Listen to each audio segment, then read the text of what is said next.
The following is a local resident producer's program. The program content is the sole responsibility of the producer and does not necessarily reflect the views or policies of CATV2, Oshkosh Community Media Services, the City of Oshkosh, or Time Warner Cable.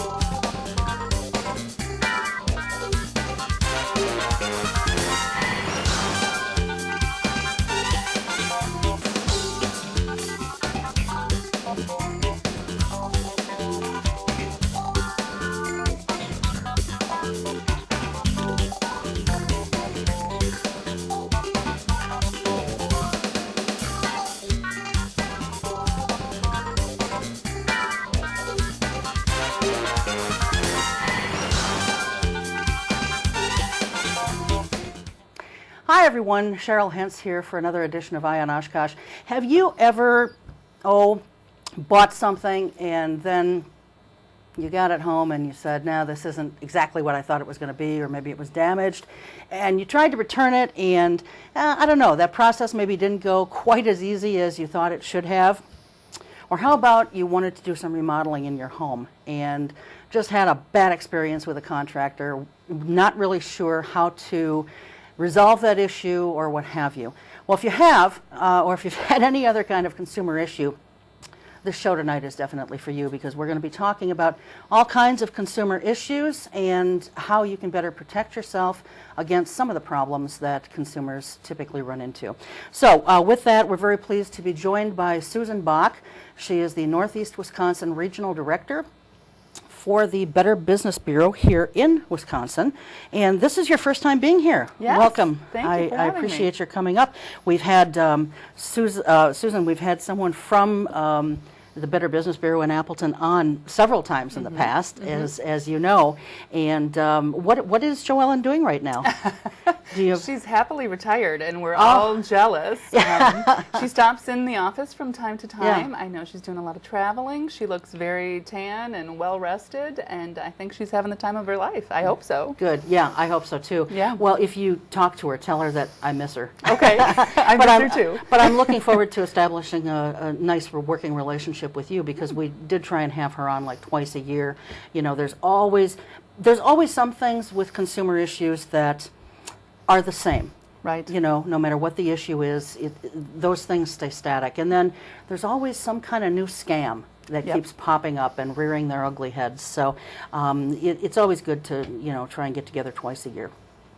The first thing that I want to talk about, and we've put together a pretty, I think, ambitious list of things, but the first thing I want to talk about is contracting and things like that, because, as we're taping this on June 19th, earlier this week we had a couple of really bad storms. Yes. Thankfully here in this area we didn't have a lot of storm damage per se.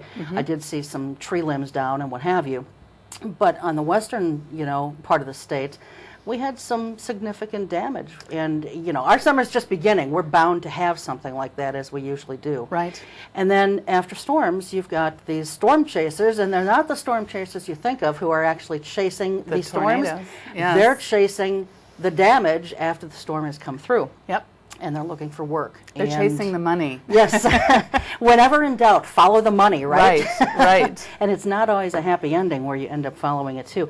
Yeah. So, in advance of some really bad storms that potentially could hit us, we want to talk about how to protect yourselves against those types of people. Yeah. Wisconsin it's not so great in some areas, like human rights and equality and things like that, but I think they try and be very good when it comes to consumer protections. And one of the strictest I've seen is in how contracting laws are set up with regard to home improvement contractors and so forth. Can you tell us about some of the strict guidelines that contractors must follow when you're signing a contract with them to do work? Well, you're right. I mean, in terms of licensing requirements for contractors, Wisconsin is pretty ahead of the game. In states like Texas, you don't really need a license to become a roofer. Just hang out a shingle. Yeah, just grab a hammer and a couple of friends, and you know, when a storm blows through, you can make some extra money on the side. And so that's what we're really afraid of with storm chasers, is that you know, they're going to see a need and they're going to say, hey, let's grab a couple of buddies and we'll be roofers for the week. And what Wisconsin is really good at is trying to protect those people. So if you want to do roofing or tree trimming, something like that, you have to have a license. You have to have a permit from the city. So you have to make sure you're properly registered, bonded, insured, things like that. So the first thing you should do if you have storm damage at your house is to be wary of those out-of-state storm chasers. You know, check out their license plate. Where are they coming from? Ask for a business card or something that will have their office permanent location. Ask to see their license and their insurance. Check them out with the Better Business Bureau, of course. And then when it comes to actually signing a contract to do the work, I know this is getting more into some of the legal end of things, and I don't know, you know, how much you know about that aspect of it. Do you feel comfortable talking about that? Well, we don't deal a whole lot with legal issues, but I do know, you know, if you're signing a contract, make sure that what you want from the contractor is clearly spelled out. That would be my best advice. And don't pay the contractor until the work is done. You know, I think it would be fair to put about 50% down, but you know, don't pay. You know, have the contract with you, inspect the work when the contractor says he's done, and then pay him the rest there. Make sure you have a lien waiver so that you can guarantee that the subcontractors have been paid. Yeah, and that's on my list, so I'm glad you mentioned that. The other thing that I wanted to mention is that in the state of Wisconsin, and I learned this from actually having consumer protection people from the state of Wisconsin on, is that the contract must have a start date on it. Yes. And it has to have a finish date also. That's true. And now I don't know what the ramifications are if they, you know, waiver from either the start date or the finish date. Yeah, that would be a great question for consumer protection. Yeah, because neither one of us knows. But you know, that's something that I don't think a lot of people really know. Right. I mean, delays can happen naturally, you know, with the weather and things like that. But you don't want it to go on and on and on forever, especially if you have a hole in your roof. Right. So. Exactly. Yeah. And you brought up about waivers. You know, for people who don't necessarily know, you can have a mechanic's lien put on your property. And the first time I heard that, you know, and I try and be pretty savvy about a lot of these things, but the first time I heard that, I thought, well, what does a mechanic have to do with my home, you know? And at that time, I owned some rental property, and I was having some windows put in. Okay. And I coincidentally had someone on talking about waivers and mechanics liens, and I said, what is that?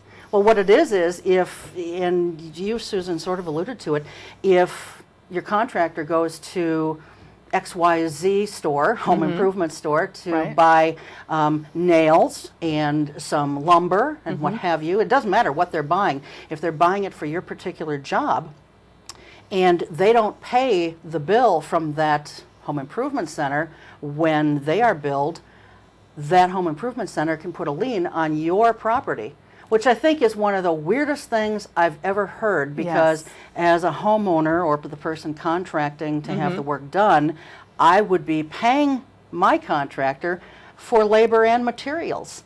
Right. So then I'm kind of almost in a situation where I might have to pay for the materials twice. Yeah, that would be a real shame. Do you know why that is? I mean, I realize you didn't write the law. No, but, I didn't write the law. But it is, I think it's weird. I think it's strange too, and sometimes you'll see it like if you hire a general contractor, say you're building a house or something, and that general contractor has to hire roofers, masons, electricians. That's when you really want to be concerned, when there's a lot of hands in the pot. I think it's, you know, it's business friendly, I guess, that they're trying to help those smaller contractors. but you know, you could be on the hook. So that's one thing that you definitely want to you know, make sure you take care of, having that lien waiver before the job is closed and put to bed. Yeah, or if it's just a one-person contractor, you know, you could always just purchase the materials yourself, and that way you know that bill has been paid. Sure. As long as you know what you're buying, or he's given you, or she has given you a list of the supplies you need to purchase. True. Anything else that people should be aware of when it comes to either home improvement or fixing things up after damage has been caused? Well, I mean, we could probably go back to those traveling fly-by-night storm Traveling chaser salesman. Yeah, because this is really the time of year that the Better Business Bureau is getting some calls about that. And the categories that we see the most really are you know, those people who knock on your door and say, I have some leftover asphalt from the job down the street. Yep. I can give you a great deal if you want me to, you know, seal your driveway or repair your asphalt. We've gotten a handful of calls already about that particular problem. And, you know, usually it's a situation where the homeowner feels intimidated. It's this group of out-of-state contractors, and really, you know, some of these people are professional con men, and they can be kind of scary.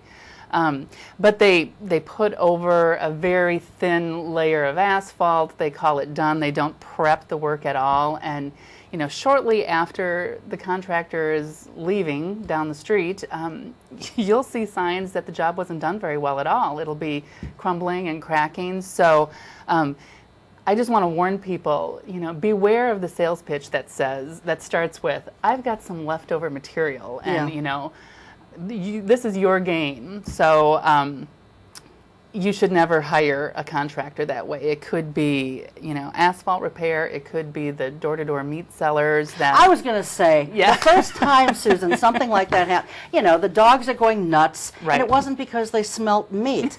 There was someone new at the door. Yeah. And so, you know, I looked out the window, and I'm a little bit leery, but I opened the door anyway and just talked to him through the screen door. And he said he had this leftover meat. And I said, leftover meat from what? And he was a door-to-door salesman selling meat. Oh, and dear. I thought, that is the strangest thing Yeah. I'd ever heard in my life. Yeah, it happens. It happens. It happened to me too. So I come home from work and pull into the driveway, and the guy shows up around dinner time. So with a side of beef, right? Yeah. So of course my husband is, you know, drooling practically seeing all this meat, and he's going, oh yeah, this is going to be a great deal. This is going to be a great deal. And I pulled out my phone and I said, well, what does the Better Business Bureau have to say about your company?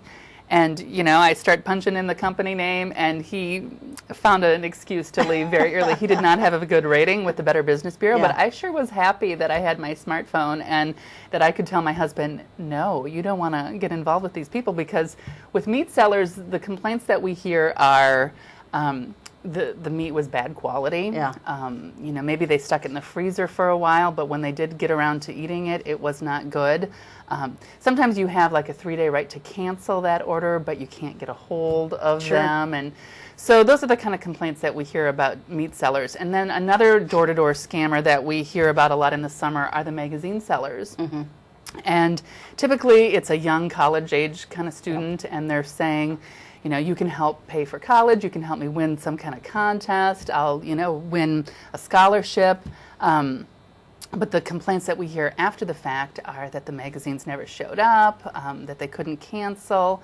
So those are the kind of things that I think you want to beware. If someone's knocking at your door, you really want to take the time to kind of check them out first before you give any money or agree to anything.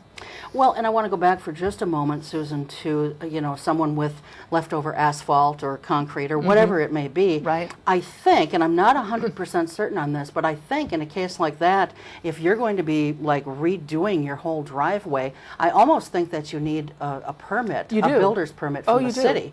Yeah.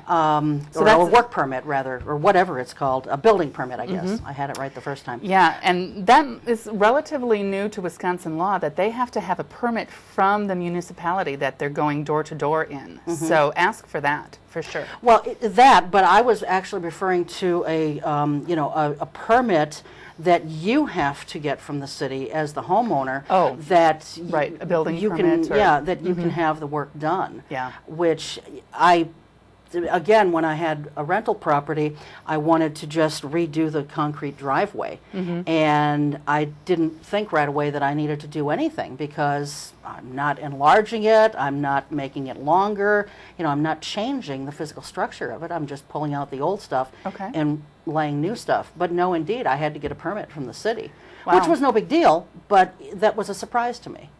So these people who fall for these asphalt repaving scams, they might have a double black eye. They could. Yeah. Because technically, I think the city, if you proceed with work without having a permit, they could, if they wanted to be stinkers about it, come back and have you tear it out, I believe. And I mean, I've seen something like that happen in the past where people did work and they didn't have the permits, and the Board of Zoning Appeals, which I served on for 10 years, they had to take the stuff out. Or when you sell your house and the building or the home inspector sees that you didn't purchase a permit, you'd have to buy the permit again plus pay some kind of fine or penalty. Yeah, and I'm sure it's different in every municipality, but the bottom line is, like you said, just, buyer beware. Right. At all times.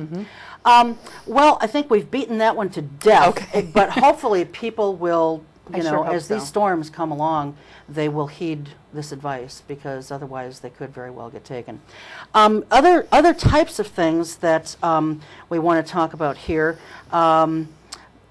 We've talked about, all the door-to-door salesmen, but then there's utility scams. What is that? Well, we're actually getting several inquiries from businesses who say they're usually, like a retail establishment of some sort, that they get a phone call from someone pretending to be the local utility company saying, you're behind on your payments and you need to pay us right now or we're going to turn off the power.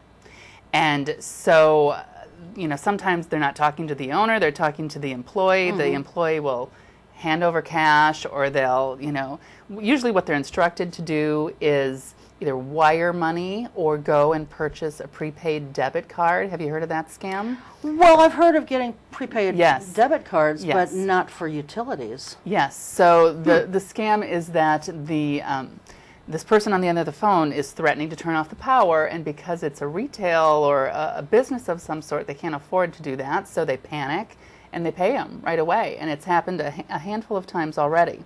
So that affects businesses. We do have sort of a twist on that, and one is that people will go door to door and they'll see people who have satellite dishes on their TV, on their houses, and they'll say, we can offer you a better deal on your satellite dish if you pay us 6 months in advance. And again, they want that, we can cut it in half, or we can cut your dish bill by 40%. But you have to pay us 6 months in advance and go out and buy this prepaid debit card, and that's how they do it. And that's a total scam.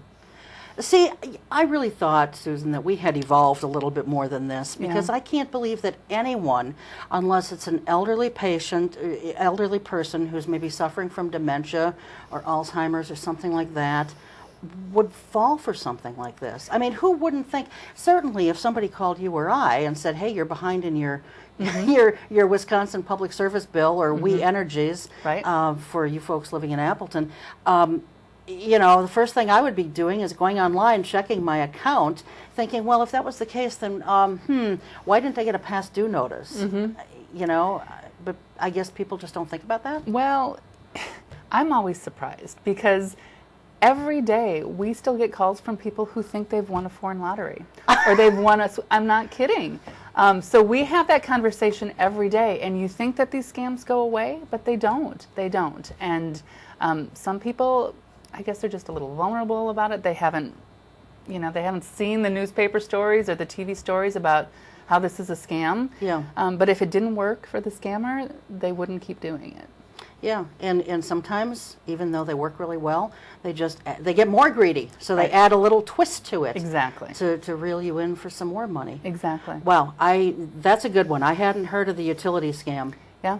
So, So watch out. Are they mostly going after commercial customers then? The most that we've seen with the utility scams are businesses. Probably because it's a bigger paycheck for them. Right, if someone falls for it. It's more risky. I mean, you don't want to lose 1 hour. You don't want to have downtime where your power is turned off for an hour. Yeah.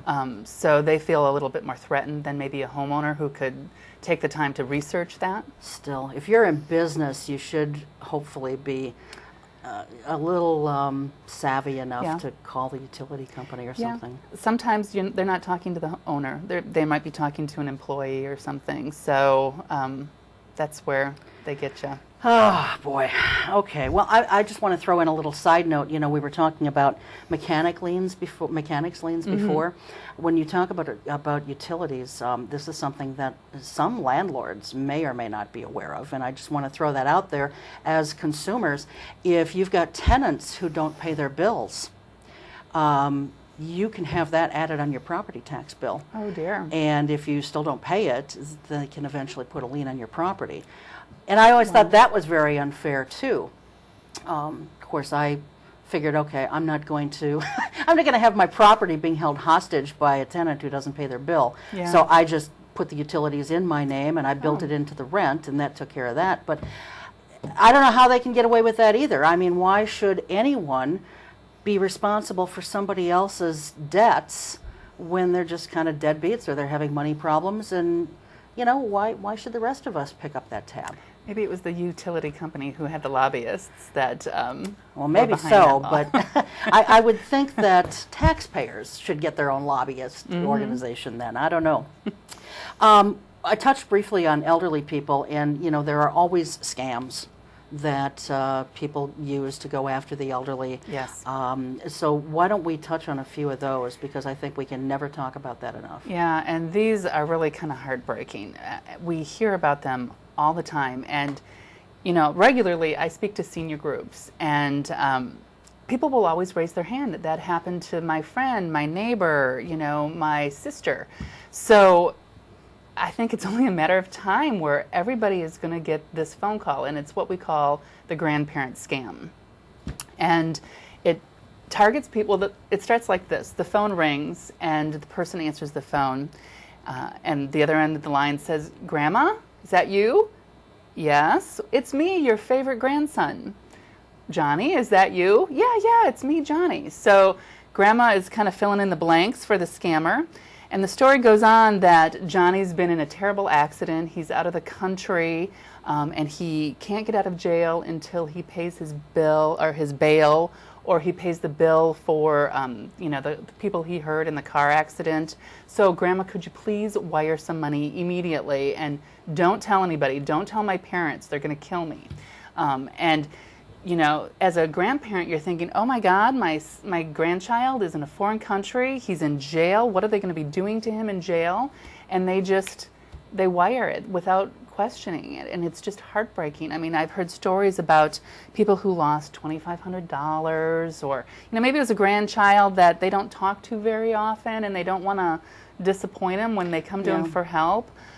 There was one story where, you know, once the scammers know that they've got a live one on the end of the line, they keep coming up with more reasons why they need more money. And so there was one elderly couple in the northwest part of the state who the scammer went back to them several times, maybe 5 or 6 times in a week. And they actually convinced this couple to wire 3 different times on Thanksgiving Day to this scammer. So scammers are just ruthless. They have no conscience. And so that is really a heartbreaking one, because, you know, we hear stories about how Grandma, you know, took money out of their savings, or they cashed in some stocks or bonds, money that they can't afford to spend. Right.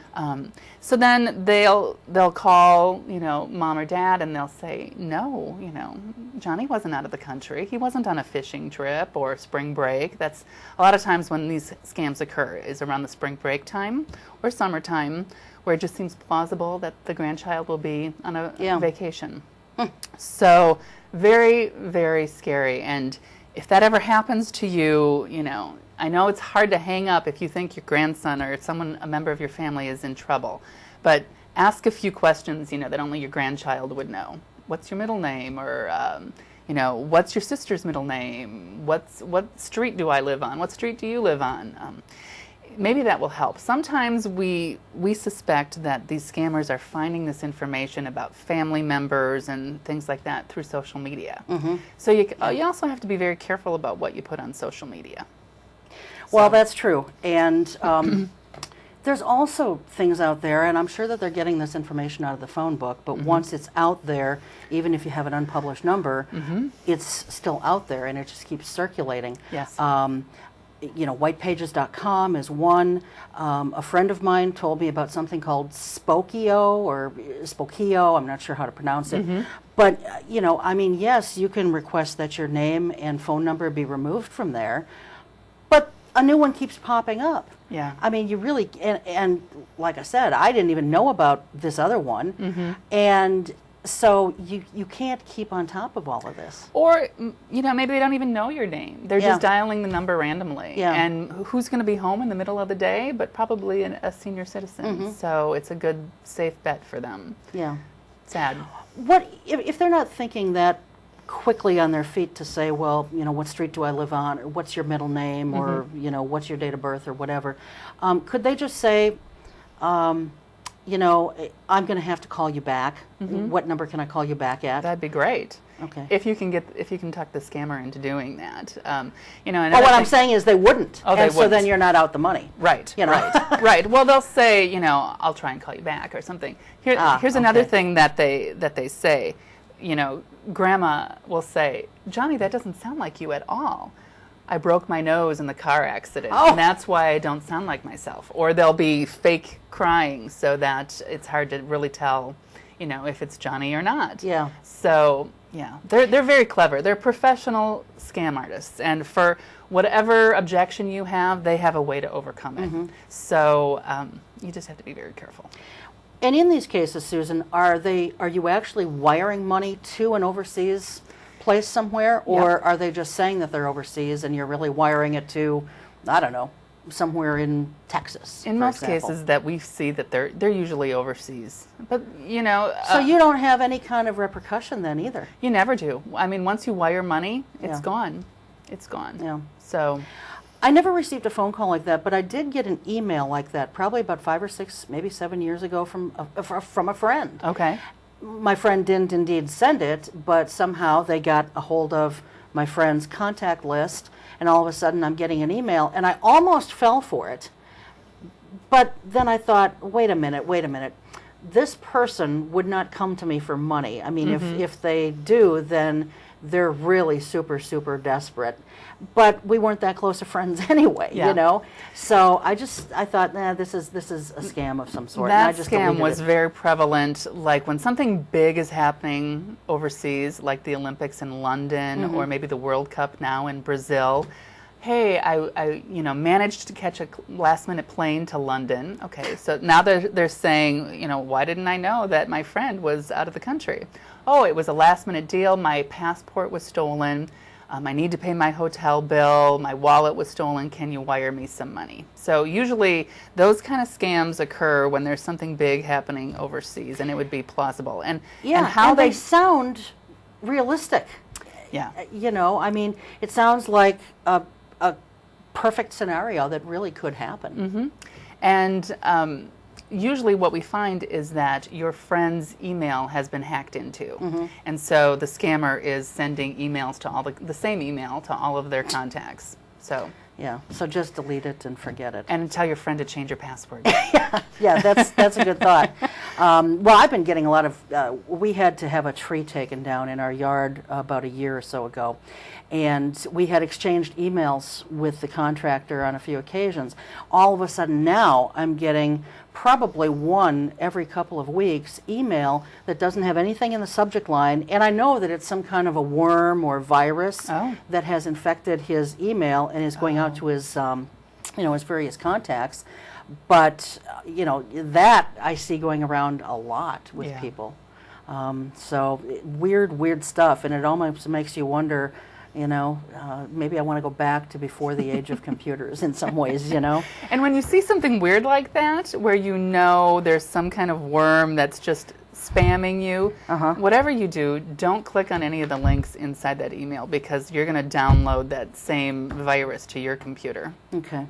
Yeah. Funeral scams was something that you had said you wanted to talk about. This was a sad case too, and this happens more often than we'd care to. But there was a central Wisconsin woman who had just lost her husband, and shortly after the funeral, she got a call from somebody claiming to be a life insurance company. And they said, you know, when your husband worked at this company, he took out a life insurance policy, and I'd love to be able to pay you, the beneficiary, but he's behind a little bit on his payments. So if you can just catch up like the last 4 months of his payments when he was ill or something and he didn't pay them, I'm happy to pay you this big life insurance policy. And it's a scam. And the scammer was reading the paper and the obituaries, and that's how he found, you know, the person's name, the wife's name, where he worked for so long that he could feed that line about when he was employed with this company. And that was very sad, and she did, and she lost several $1,000s. So you hate to see something like that, but I always say, you know, young people out there, warn your parents, your grandparents about scams like this, because they're not going to read about it on social media, and you may think, oh, nobody would fall for that, but people are falling for that. So well, and especially at a time when you've just suffered a loss, you're not thinking maybe straight. A few weeks or just a few months before that, you've got a lot of things on your mind that you're thinking about, and and I'm sure that's why they do it. They catch you at a very vulnerable moment. Right. See, just sitting here and hearing about that for the first time, I would just, you know, in my mind, I would just say to that person, well, you know, I don't have the money to send you right now, but just deduct those payments from what you're going to send me. Yeah. Because in my mind, that would be the most plausible solution to the problem. Just send me the proceeds less what's owed. But when they catch you in a vulnerable moment, where your world feels like it's pretty much falling apart, that's when people fall for these things. So I know a lot of this stuff, like I said earlier, well, this one, you know, a couple of these we haven't talked about before, but some of this stuff we talk about all the time, but it just bears repeating because people fall for these things all the time. And I'm a firm believer that the more often you hear it, the more likely it is to stick in your mind if someone does try and make you a victim of one of these scams.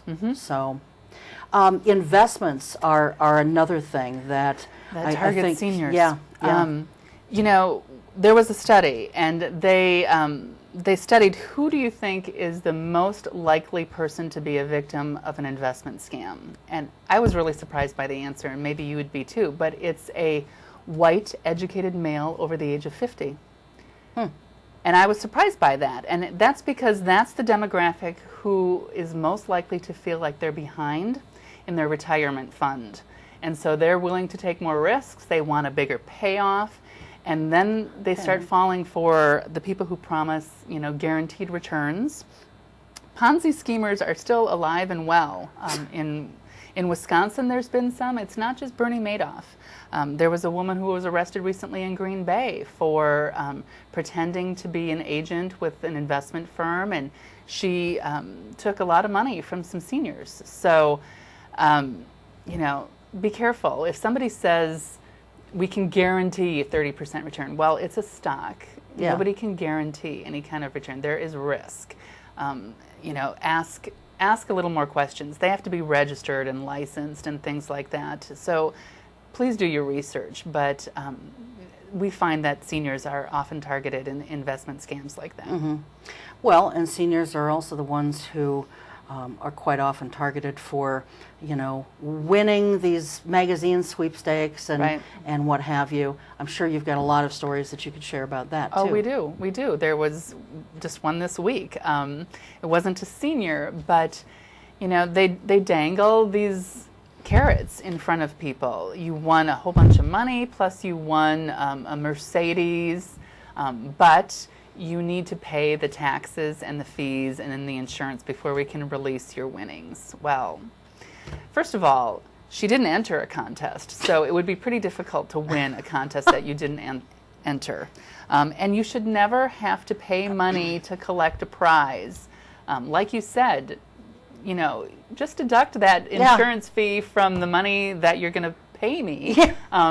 But this person, like I said, these are professional con artists. They have some kind of, every time you come up with an objection, they have a very smart answer for why that won't work.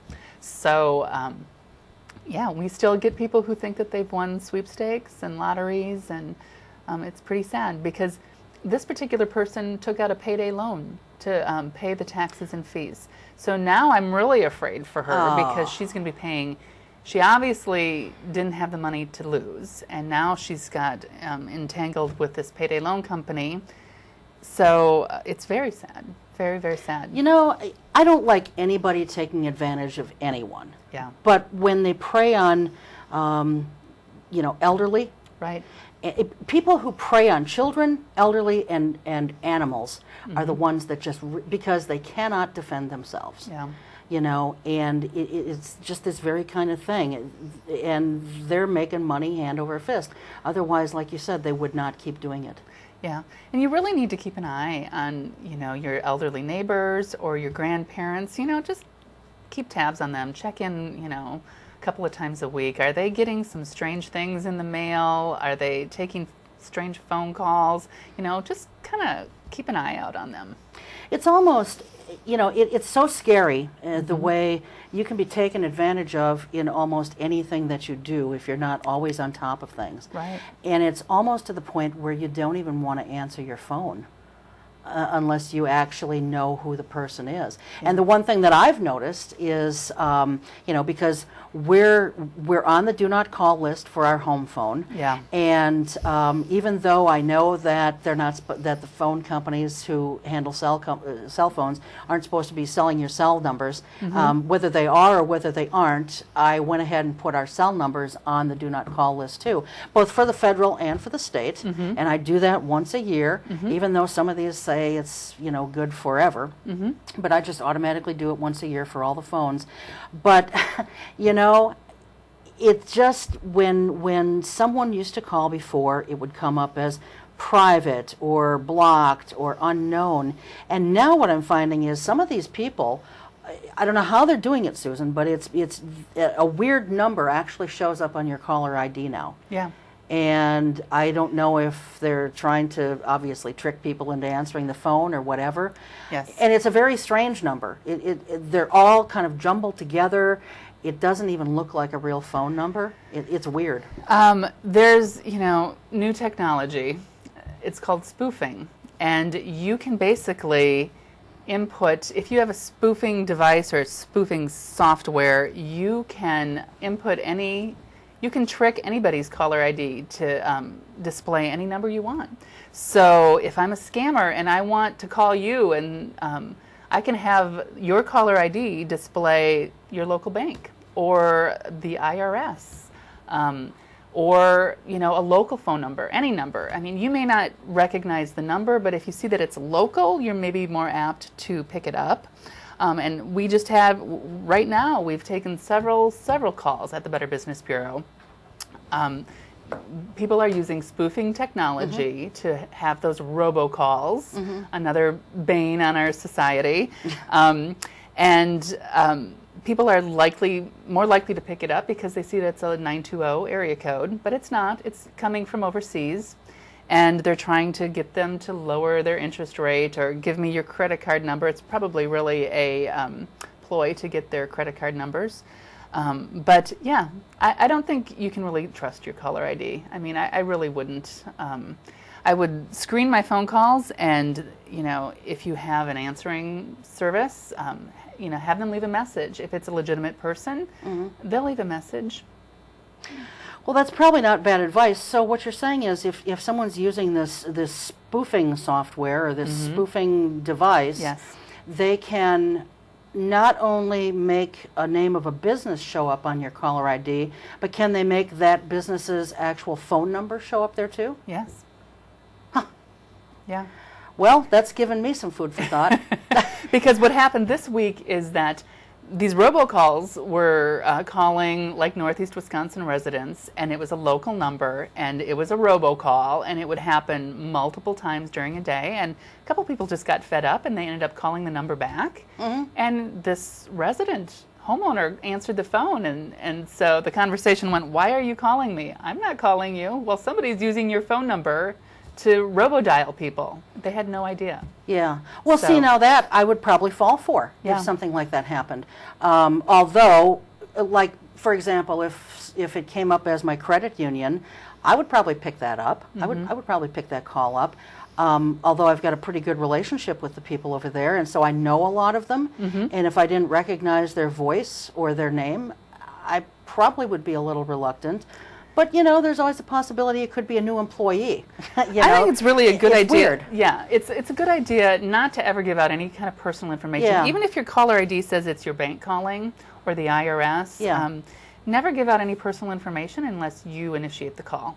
So if someone calls and you think it's your credit union, say, "I'll call you back. What's Yeah. your name? I will call you back." And then don't call them back with the number they gave you, but go to your statement or whatever, and you call them back. It happens a lot with credit card companies. This is your credit card company calling. Yeah. Yeah. So you have to be very careful. And I would not be so trustworthy of my caller ID. Well, you know, I think I'm just going to... See, you're scaring the crap out of me here. Sorry, I don't mean to. No, that's okay. It's just I have to be a little bit more vigilant because this is one I will say. This is a new one on me. Is it? Okay. Yeah. So I thank you for that, and I'm sure that there's probably viewers out there who are saying, spoofing. Spoofing, a new word. Yes. Yeah, a new word, a new scheme, and a is. new scam. But yeah, I mean, it kind of makes me think, well, maybe I should just not answer the phone at all, even if it's a number I recognize. Just let the machine get it, or if I'm on the other line, let the voicemail pick it up. And I mean, because I work from home, so I typically am there all the time. And I probably shouldn't be answering the phone anyway. Well, I I mean, should just keep working, you know? Answer the phone, but the minute they ask you for something, now that's when your antenna should probably go up. Yeah. Yeah. So it's Wow. okay to answer your phone, but just be careful about the information that they're going to give you. Yeah. Or you're going to give them. Well, and I wouldn't ever just give out information, but I certainly would answer a call if it said, hey, this is, you know, your credit union or what have you. So good information to have. Thank you. Okay, so other types of scams and schemes that are out there. For seniors? Seniors or anyone. Yeah, I mean, we take lots of phone calls every week. We have lots of people coming to our website to check out companies. We hear about all kinds of charity scams, you know, business scams, you know, especially if we are going to have bad weather or actually a lot of people donate at the end of the year. They usually want to make a donation to their favorite charity at the end of the year for tax purposes. And that's when we see a rise in charity scams.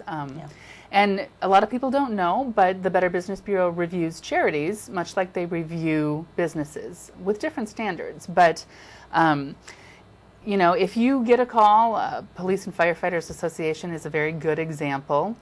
You'll want to make sure, you want to ask some key questions. One of our standards is that at least 65% of all of the donations that they receive must go to the mission, and only 35% go to administrative funds, like fundraising, etc., payroll.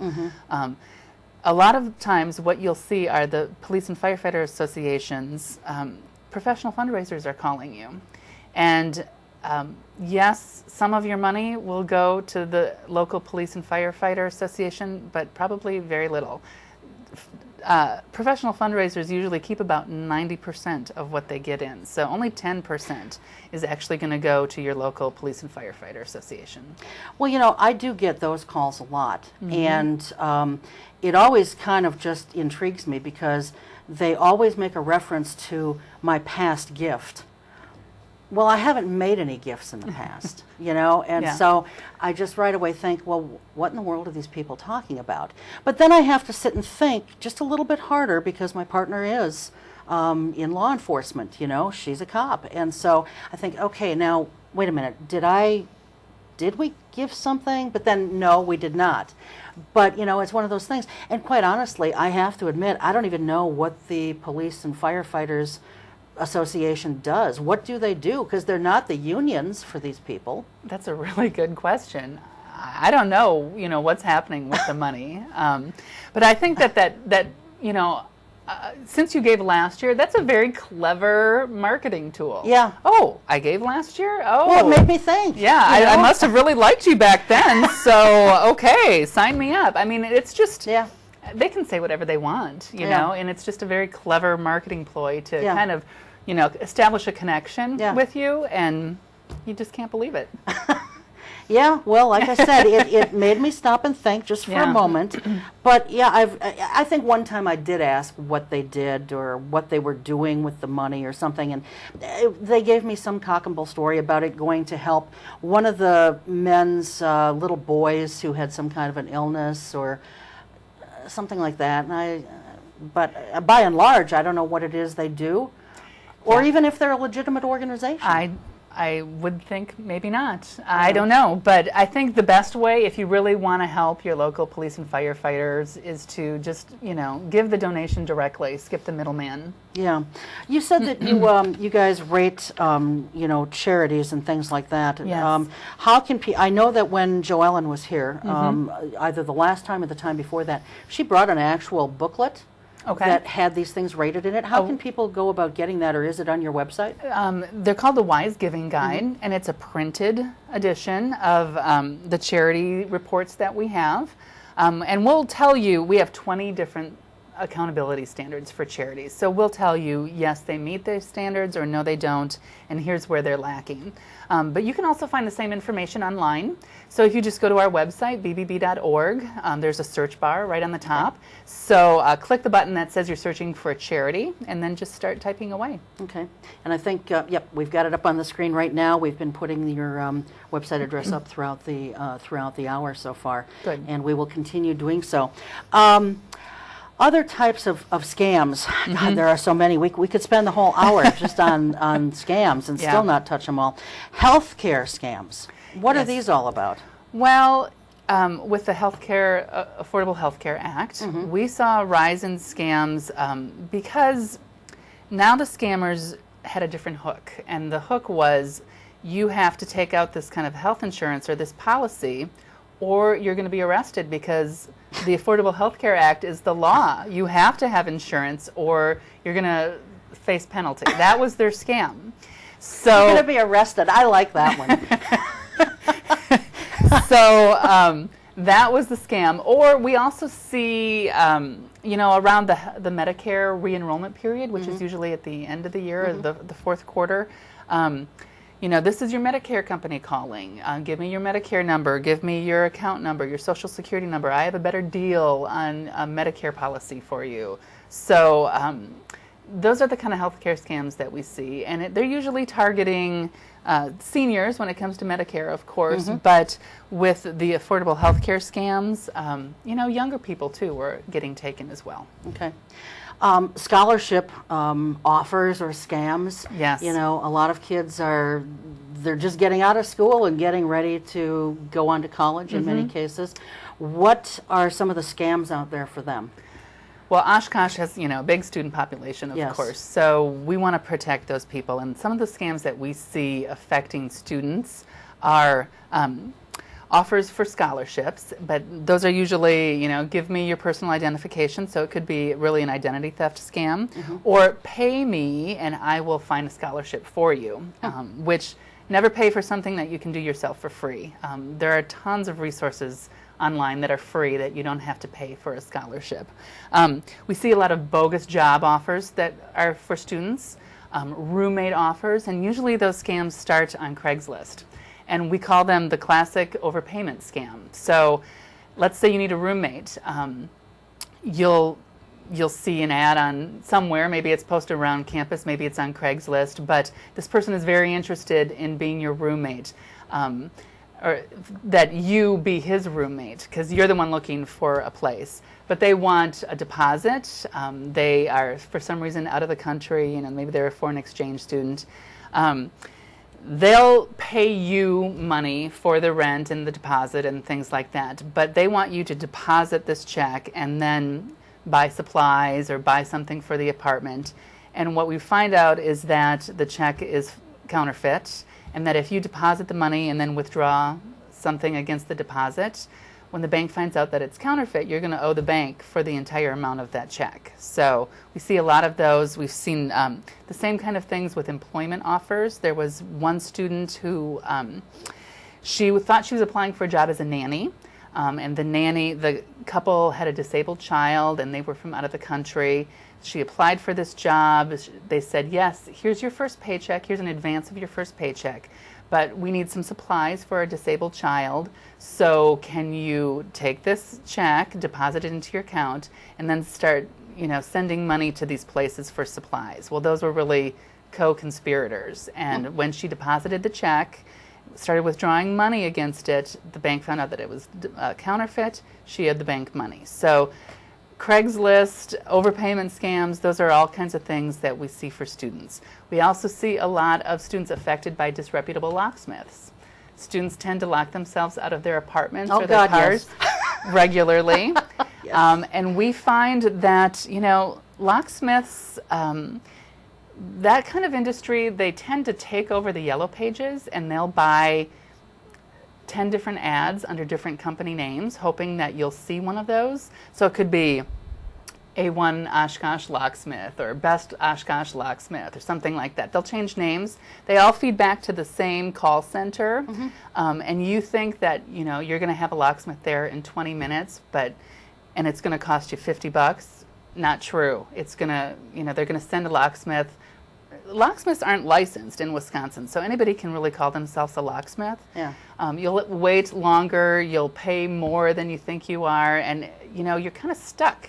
It's late at night maybe, or you're locked out of your house or your apartment, and people are just kind of desperate, and they're willing to pay anything. So we see a lot of people taken by disreputable locksmiths. So before you do something like that, check them out with the Better Business Bureau first. It wouldn't be a bad idea to put into your contacts the name of a locksmith that you know and trust and like and have already researched. Those are the kind of things that we see students being taken by. Yeah, although if you're locked out of your house and it's 2:30 in the morning after the bars have closed, and you're either too drunk to be able to find your key, or you left it you locked it in the house before you went down to the bars, whatever the case may be, I mean, you don't have a way of checking out a locksmith in the middle of the night like that. Well, you can do access yellow pages, white pages on your phone. Okay. Yeah. Well, yeah, that's better yet, just hang on to your key. But I know what you mean. My tenants were, for me, were mostly college students, and I would get all kinds of calls. But see, they wouldn't call a locksmith; they'd call me. Yeah. And it got to the point where I said, "Okay, I'll come and I'll let you out, or let you in." But from now on, I started putting in the lease after 5 o'clock on Friday and before 7 a.m. on Monday. It's going to cost an extra $25. That kind of solved the problem. That's cheaper than a locksmith, probably. Yeah, but they didn't call me anymore. It solved the problem. Good.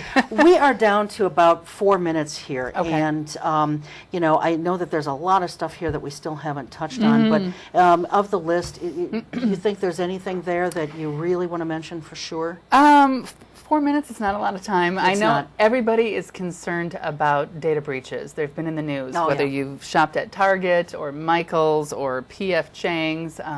Something, I think, kind of a new reality for us. Yeah. So you want to make sure you monitor your credit card statements very carefully. Watch for any unauthorized charges. You only have a limited amount of time to dispute any kind of charge, a fraudulent charge on your credit card. Usually that window of opportunity is 60 days after it's appeared on your credit card statement. And you want to dispute it in writing, but it's kind of a new reality. People are asking themselves, should I buy identity theft insurance? Should I get rid of my credit card altogether? And I think the answer to that one is no. Credit cards are really still very safe. Some people will say they're much safer than carrying around a big wad of cash with you. Yeah. So we kind of live in a new reality now where there's no way to stop people from accessing our information. You know, whether it's your credit card, there's data breaches at, you know, healthcare centers, government agencies, the military has experienced some data breaches. We all have to be very vigilant about protecting our identity, shredding things that contain your personal information. We have to be very vigilant about that, almost as vigilant as anything else, protecting your home, you know, your family, things like that. What about, and I'm not saying this just to promote them, it's just the name that first comes to my mind because it's the one we see on TV all the time. What about these types of services like LifeLock, and I'm sure that there are others like that. Are they worth the money that you might spend on it, or are you better off just being sort of self-protecting and very vigilant? Well, if you're considering doing something like that, there's some key questions that you want to ask. I mean, it's an insurance policy, so the answer will be different for everybody depending on your tolerance for risk. A lot of those services are just credit monitoring services. So those are things that you can do yourself. A lot of credit monitoring you can do yourself. You don't necessarily have to pay somebody to do that, but the question is, will you? Will you take the time to do it? You can get your own credit report once a year from all the major credit bureaus. So that's a credit monitoring service. Look it over and see if there's any unauthorized accounts there. Some people go as far as to put a credit freeze on their account. You know, we've seen identity theft cases with young children and with senior citizens.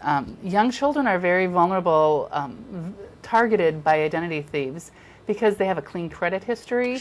It will be years before the theft is discovered. So I've heard people put credit freezes on their young children's credit accounts. Not a bad idea. Not a bad idea for seniors either, who won't be taking out any new mortgages or new credit cards or new car loans anytime soon. Is it right for everybody? You know, I guess it just depends. It is kind of a pain to have a credit freeze on your Social Security number because it's nobody can access your account, and there are a lot of people who do access your credit report. It could be an employer, a cell phone company, or a landlord could do it. So you know, you have to kind of weigh those. It's not right for everybody, but for some people it is. Yeah. Well, and I think too the credit card companies, at least some of the ones that I've dealt with, they're becoming a little bit more vigilant for you as well. Certainly I wouldn't recommend that people just rely solely on their vigilance. You have to be, you know, vigilant yourself. But they, you know, we've gotten a couple of calls, hey, you know, you've got more purchases during this last period than normal, you know, and they want to verify to make sure that that's in fact true. And so I think that that's a good thing. It is a good when thing. It's not such a good thing is when you're traveling and all of a sudden you can't do something because they've frozen it until they can actually talk to you. You know? I've heard people warn their credit card company in advance. I'm traveling out of the country. We did that the last time too. So that you know, we didn't run into any problems. And you know, in a case like that, it's best to just take one or two cards and that's it. You know. So. All right. Well, thank you so much again. It's my pleasure. Another page and a half of stuff we could have talked about, but I think we gave people a lot of things to really think about and some fantastic information. I hope so. Thank you for having me. Thank you very much, and we'll have you back toward the end of the year again, and we'll talk about holiday scams. Sounds great. And things like that. Okay. So thank you. Just sit tight for a moment. That's going to do it for us. Now, I want to give you a programming note here. We are going to rerun this show a little bit longer than we normally do. I'm going to be taking a few weeks off, more so than normal, during the month of July, and so we'll rerun this probably 3 weeks or so, and we might rerun a recent interview I did with State Representative Gordon Hentz. So, but we will be back taping new shows mid-July. So anyway, thanks to Susan, thanks to the crew, thanks to all of you at home. We'll see you next time. Until then, take good care. Keep your eye on us. We've got our eye on Oshkosh.